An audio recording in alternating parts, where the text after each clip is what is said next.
రాజ్యాంగ సవరణ బిల్లులపై ఎంపీలకు సమాచారం ఇచ్చింది కేంద్రం. ఈ మేరకు పార్లమెంట్ వ్యవహారాల శాఖ సర్క్యులర్ జారీ చేసింది. ఆర్టికల్ 55, 81 సవరణలపై సర్క్యులర్ ఉంది. ప్రజా ప్రాతినిధ్య చట్టాన్ని వివరిస్తుంది ఆర్టికల్ 55. పార్లమెంట్ సభ్యుల సంఖ్యను ఆర్టికల్ 81 సూచిస్తుంది. వీటిపై ఈ నెల 16, 17, 18న పార్లమెంట్లో ప్రత్యేక చర్చ జరగనుంది.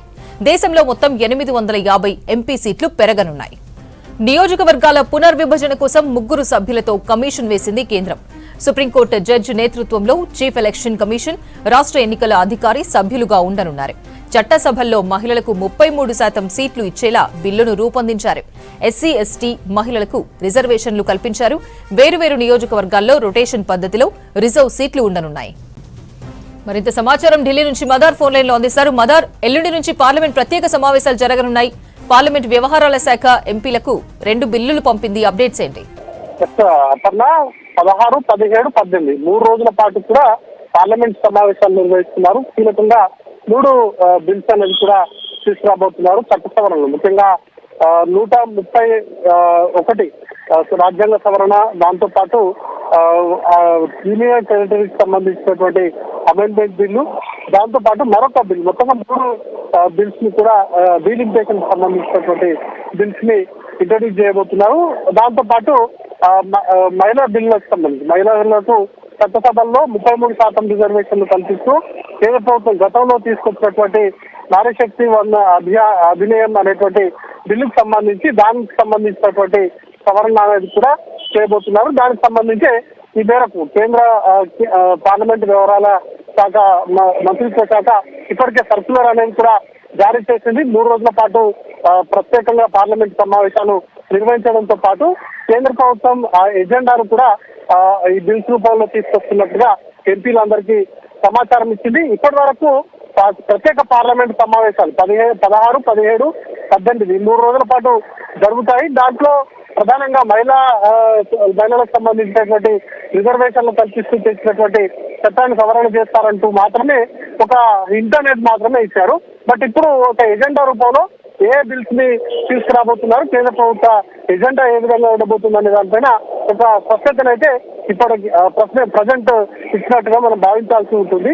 అయితే కీలకంగా డీలిమిటేషన్ కి సంబంధించి ఎట్లా చేస్తారు అనే దానిపైనే క్వశ్చన్స్ అనేది కూడా రేజ్ అవుతున్నాయి. ప్రస్తుతానికి అన్ని రాష్ట్రాల కంటే ప్రస్తుతం ఉన్నటువంటి సీట్లకు 50% పెంచాలనేటువంటి దిశగా డీలిమిటేషన్ ప్రక్రియ ఉండబోతుందంటూ కూడా సమాచారం ఉంది. దానికి సంబంధించి అఫీషియల్ గా కన్ఫర్మేషన్ అనేది కూడా రావాల్సి ఉంది. అయితే అన్ని రాష్ట్రాలకు 50% సీట్లను పెంచినట్లయితే ముఖ్యంగా చిన్న రాష్ట్రాలు ఎక్కువగా నష్టపోయేటువంటి అవకాశం ఉంది. దాంట్లో ప్రధానంగా సౌత్ కు సంబంధించినటువంటి రాష్ట్రాలకు పైన దానికి సంబంధించినటువంటి ఇంపాక్ట్ అనేది ఉంటుంది. కేవలం బీహార్, ఉత్తరప్రదేశ్, మహారాష్ట్ర, మధ్యప్రదేశ్ లాంటి రాష్ట్రాల్లో చాలా గణనీయంగా సీట్లు పెరిగేటువంటి అవకాశం ఉంటుంది. ఒకవేళ అదే కనుక జరిగినట్లయితే రానున్నటువంటి రోజుల్లో సౌత్ రాష్ట్రాలకు సంబంధించినటువంటి ప్రాతినిధ్యం అనేది చాలా వరకు తగ్గేటువంటి అవకాశం ఉంటుంది. సౌత్ రాష్ట్రాలకు సంబంధించినటువంటి గెలుపోత్సవంతో సంబంధం లేకుండానే ఈ 4 రాష్ట్రాల్లో మెజార్టీ స్థానాలు సంపాదించుకున్నటువంటి పార్టీలు కేంద్రంలో అధికారాన్ని చేపట్టేటువంటి అవకాశం ఉంటుంది. కాబట్టి కొంత సౌత్ రాష్ట్రాలు ముఖ్యంగా ఏవైతే చిన్న రాష్ట్రాలు ఉన్నాయో వాటికి వేరే విధంగా అకామిడేట్ చేయాలి అనేటువంటి డిమాండ్స్ కూడా వస్తున్నాయి. కాబట్టి రేపు పార్లమెంట్ సమావేశాలు ప్రారంభమైన తర్వాత వీటికి సంబంధించినటువంటి అంశాలపైన ఏవైతే అంతరం అనేది చాలా ఎక్కువగా ఉంటుందో ఆ రాష్ట్రాలు ఎట్లా అకామిడేట్ చేస్తారనే దానిపైన కేంద్ర ప్రభుత్వం నుంచి ఏదైనా ప్రకటన వస్తుందో, లేకపోతే ముందస్తుగానే చెప్తున్నట్లుగా 50% తోటే సరిపెడతాయనే దానిపైన ఒక స్పష్టత అనేది కూడా రావాల్సి ఉంది. మొత్తంగా అయితే రిజర్వేషన్లకు సంబంధించి మహిళా రిజర్వేషన్లకు సంబంధించి గతంలో 2029 నుంచి